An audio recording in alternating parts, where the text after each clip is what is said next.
I regularly get asked by landlords, how much should I charge for rent? Which is a great question, and so let's go through how to figure that out. And I've got great news. You're not going to have to do any secret shopper on the phone pretending to be somebody you're not. Oh, yes, this is Bill. I just want to know, how much does it cost to rent this property? I'm James Furlo, providing strategies and tools for helping landlords maximize their long-term cash flow while minimizing headaches. Thanks for watching. So, how much should you charge for rent? It's such a simple yet scary question because it influences so much. Go too high and you're gonna scare everybody away. They're not even gonna look into how awesome your property potentially is, and it could sit vacant for a really long time. Go too low and you'll earn a lot less for repairs and for paying yourself, which could result in a less than desirable rental in a few years. Of course, charging on the low end does mean you'll have a lot less turnover, which does give you time to save up for future repairs. Or being on the high end would let you go way above and beyond normal expectations, like regular carpet cleanings, getting for them new appliances, and having a handyman who's just on call ready to go. That could be cool. So to figure out how much to charge for rent, you need two pieces of information. You need to know what the current market rent rates are and how your rental compares to the market. For the market, our goal is to fill in 3 sentences. In general, a number of bedrooms place should rent for about blank.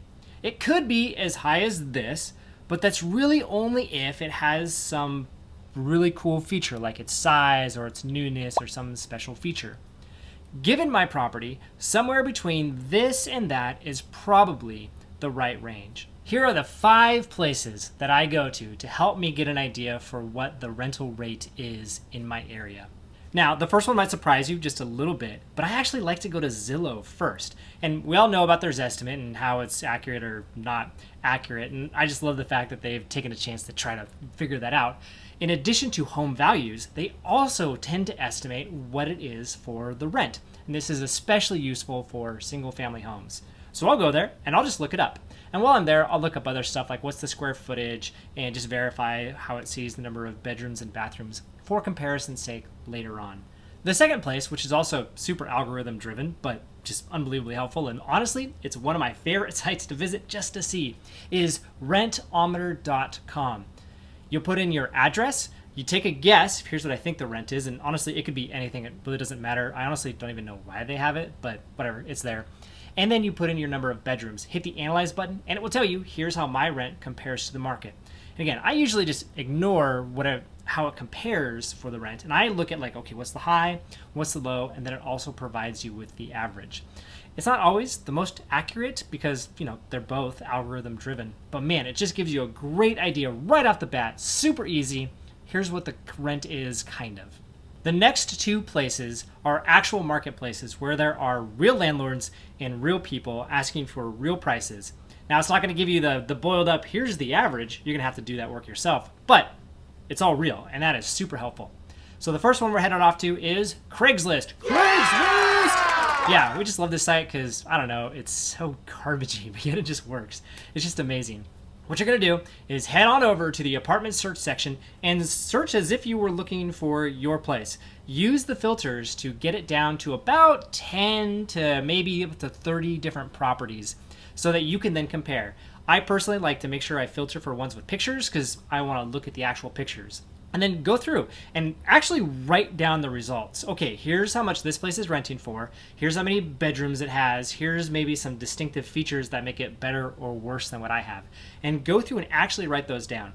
The benefit of writing them down is you don't have to try to keep them all in your head all at once. So you can go back later and go, oh yeah, all right, I do see a clear trend here. Maybe Rentometer, for whatever reason, is just super low. Or maybe Zillow's crazy high for some reason. Who knows? But by writing them all down, you're not trying to keep them all in your head at once, and that's super helpful. The second place, which I'm pretty sure, depending on the market that you're in, is actually the biggest marketplace or the second biggest marketplace for rentals, is Facebook Marketplace. Of course, we all love to hate Facebook. There are some awesome benefits about it, and the marketplace is one of them. So you're going to do the exact same thing.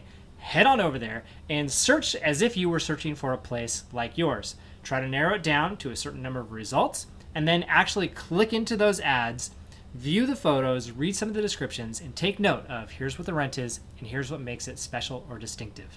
At this point, you should have a great idea for what the market rent is. But just in case, I've got another fun one for you. Now, I usually use this when I am purchasing a property, not when I'm actually trying to rent it out, because it tends to be conservative. And it's the HUD website, because when they are doing their HUD programs, like Section 8, they have to do the research to figure out here's what rentals are going for. Then they publish all the results. It's actually kind of a really cool, fantastic data set. So you don't have to do this, but in case you want to, here's what you do. Go to their website, huduser.org. There's a link in the description with a step-by-step guide that has all of this and more for you to download and reference at any time. So once you're on that website, you want to click on the previous year, and then there's going to be a button that says FY 2022 or whatever, FMRs. Click on that button. On the new page, select your state and county, and boom, there are your results. Just in a simple table that explains it all to you. It's kind of fun. And if you're really into it, a detailed explanation of how they do the math in the surveys, which honestly I've never read, don't care about. I'm just interested in the table. And now you should be able to fill in the blanks for those 3 sentences. In general, a number of bedroom place should rent for about this. It could be as high as that, but that's really only if there's some reason why for it. Given my property, somewhere between this and that is the right range. Now for the magic part. Your actual number, what am I going to ask for? And my advice is pretty simple. Just go slightly below the average. Call it good. Move on. I like it for 3 reasons. First, you don't have to justify your price because everyone sees it as reasonable. Oh yeah, he's right around the average, maybe even a little bit less than that. Also, your turnover is going to be less because if they're looking at other stuff, they'll realize, oh, for something better, it's more expensive, and they just tend not to move. And that will reduce your costs over time. And then finally, because it's average, they're not going to be expecting you to go above and beyond on anything from a landlord standpoint in terms of regular carpet cleanings or regular painting. They'll just be like, yeah, it's an average rental. So it just makes it easier, a lot less headaches if you go just slightly above average. And here's my final piece of advice. And it's basically, you're going to know if you priced it too high because you're not going to get any phone calls and it's going to sit vacant. And if you only get like 1 or 2 phone calls within a week, you're too high. Lower the price. Do not lower your screening criteria. That is not the way to go. You'd much rather make less for someone who is high quality and responsible. On the flip side, you'll know that you didn't charge enough if you get like 20 phone calls in the first day, which, oh well, it happens. At that point, you publish it. You have to rent it for that amount. But in about a year, you can do a rent increase and it will be okay. But that shouldn't happen to you if you go through these steps, which honestly will take you less than 20 minutes to do. So you should be fine. I know that was a lot. So I created a worksheet for you that has all of this spelled out that you can download and reference at any time. And the link is in the description. If you found this helpful, like the video. And if you'd like to get more tools and strategies to maximize your cash flow while minimizing headaches, subscribe. Thanks for watching.